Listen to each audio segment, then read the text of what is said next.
Welcome back. Today we are in the second lesson of this Python fundamentals course. In today's lesson we are going to talk about data types.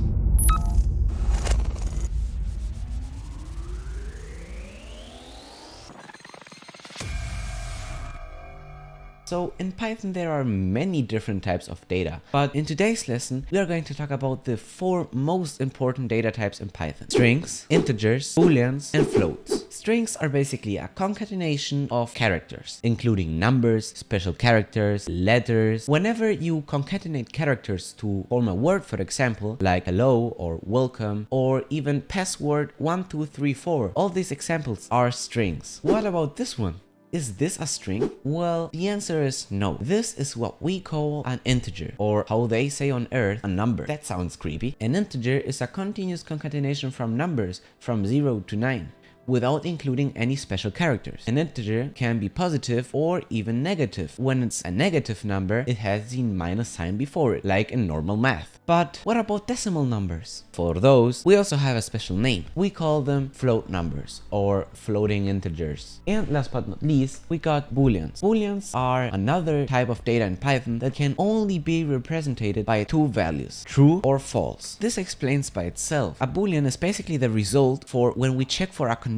When I want to know if my phone is fully charged, it's either true or false. That's basically what a boolean is. It indicates when a condition is true or when a condition is false. But now, instead of keep talking, let's put this on practice. There is no better way to learn Python or any programming language as writing code by yourself, right? Let's switch to the screen where we left it last lesson. We are here at our VS Code in the extensions browser where we installed our extensions last lesson. What we are going to do now is go to the Explorer where we can open folders, but we do not have a folder yet, so let's create one. Open the Finder, go to the location that you like to create a folder and name it like you want. Oops.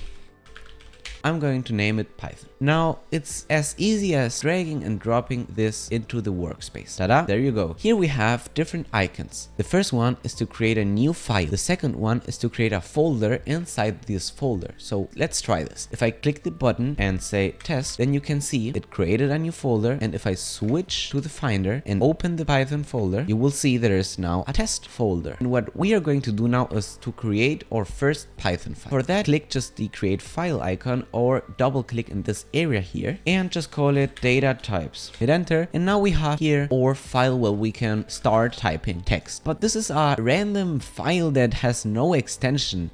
So how do we actually create a Python file? For that, what we can do is rename this file by clicking with the right click and then just hit rename, or just select the file and hit enter. It will automatically let you rename the file. What is missing here is the extension. The extension is the thing that marks what type of file this is. And this way the computer can recognize the type of file before opening it. So for that, we are going to type in a point and then the Python extension. The Python extension is just like this. Py.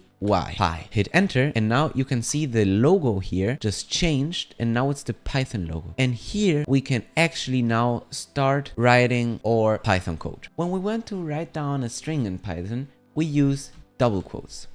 And now inside the double quotes, we write down the actual text that we want to say or express. Like, for example, hello world.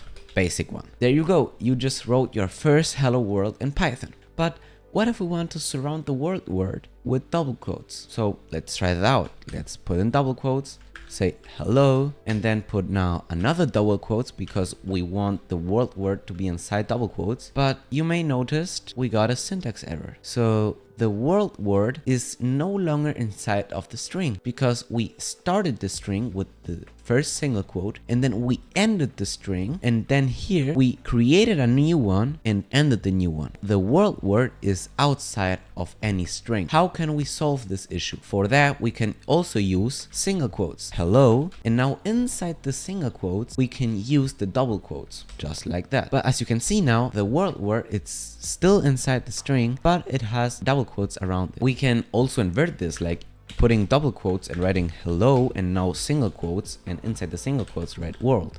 This will also work. But what if we try to make a line break or to leave a blank space between the two words? Let's just try it out. It's double quotes, hello, and now we want to make a line break, so just hit enter and world. As you can see, the world word is again outside of the string. How can we avoid this? It's simple. Just use triple double quotes, just like this. And now you can type in hello world. There you go. You just solved the issue. And we can also do this by typing in triple double quotes. Just like that. I forgot the blank space. It also works. These are the different ways to write down strings in Python. Now let's talk about integers.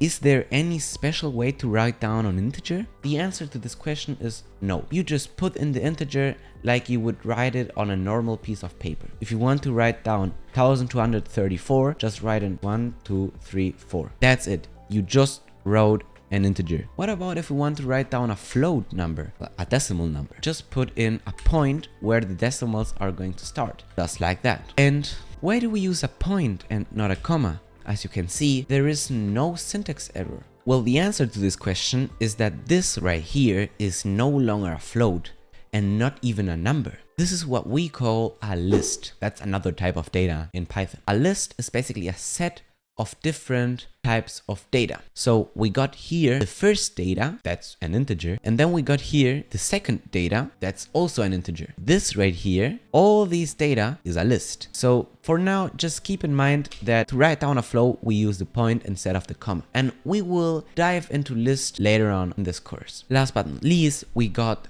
booleans. Booleans could be either true or false. And you just write them like this. Keep in mind that the first letter of these words have to be a capital letter. So if I try here to put a lower t, you may notice that we get a syntax error. So keep in mind just the first letter of the booleans need to be a capitalized letter. Okay, so this was all for this lesson. We just learned the 4 most important data types in Python, and I hope to see you in the next lesson.